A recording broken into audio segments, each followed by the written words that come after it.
वज़ीर आला सुहेल आफरीदी सिंध के 3 रोज़ा दौरे पर कराची पहुंच गए। सूबाई वज़ीर सईद गनी ने एयरपोर्ट का खैर मकदम किया। सुहेल आफरीदी को सिंधी टोपी अजरक पहनाई। रैली की शक्ल में सुहेल आफरीदी को इंसाफ हाउस लाए गए।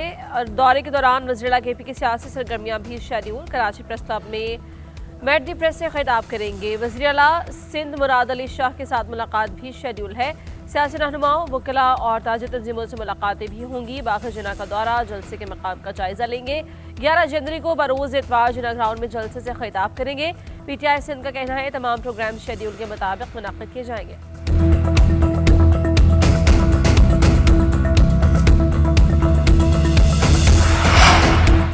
सिंध हुकूमत का तहरीक इंसाफ को जिना ग्राउंड में जलसे की इजाज़त देने का फैसला। सिंध वज़ीर शरजुल मेमन का कहना है सुहेल आफरीदी जहां भी जाना चाहें पूरी आज़ादी है, जो भी प्रोग्राम करना है करें, इतना ख्याल रखें कि आवाम को तकलीफ ना हो, कानून हाथ में मत लें। कानून के दायरे में किसी भी सरगर्मी की इजाज़त है। नज़रियाती इख्तलाफात के मुताबिक उनसे जमहूरी तरीक़े से डील करेंगे। चाहें तो हम पर भी अखलाक के दायरे में रहकर तनकीद कर लें। नासिर शाह ने कहा कि PTI समेत किसी भी जमात की पुरअमन जिद्दोजहद को नहीं रोका जा सकता। कानून की खिलाफ वर्जी हो तो मसाइल पैदा हो सकते हैं। उन्होंने बाग़ जिना में जलसे की इजाज़त मांगी, वो दे दी गई है।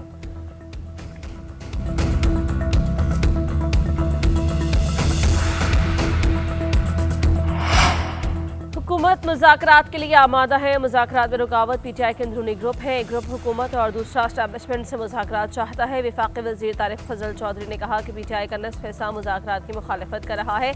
ये जमात मुज़ाकरात में गैर संजीदा रवैया रखती है। इनके साथ मुज़ाकरात गैर मशरूत होने चाहिए। हुकूमत PTI की तकसीम दर तकसीम सियासत रोकने की कोशिशें कर रही है। अपोजिशन लीडर की तकर्रुरी से कोई मसला नहीं, ये तकर्रुर स्पीकर कौमी असम्बली से मुताल्लिक़ है।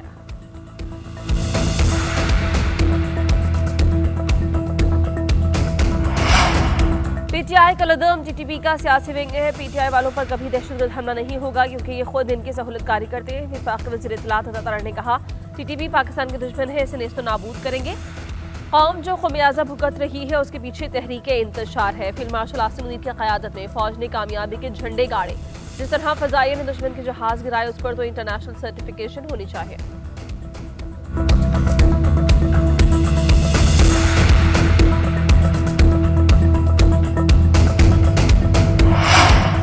वज़ीर-ए-आज़म की रमज़ानुल मुबारक के लिए मौसर और सूदमंद पैकेज मुरतब करने की हिदायत। गुज़श्ता रमज़ान पैकेज की थर्ड पार्टी तौसीक़ पर जायज़ा इजलास।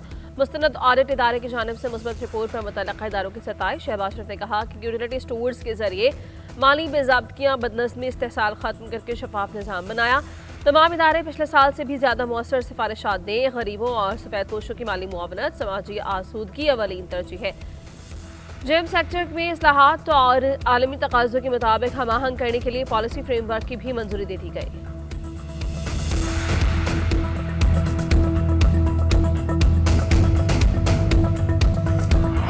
हफ्तावार महंगाई की शरह में 8.12% इजाफा। इदारा शुमारियात ने रिपोर्ट जारी कर दी। महंगाई की मजमूई सालाना शरह 3.2 रिकॉर्ड। एक हफ्ते में 21 अशिया महंगी। आज की कीमतों में कमी हुई। आटे की कीमत 5 और चिकन की 2.8% बढ़ी। लहसुन, मिर्च, चाय, चीनी और बासमती चावल महंगे हुए। आलू, प्याज, टमाटर, दालें, अंडे और केले सस्ते हुए। 22 अशिया की कीमतों में इस्तेहकाम रहा।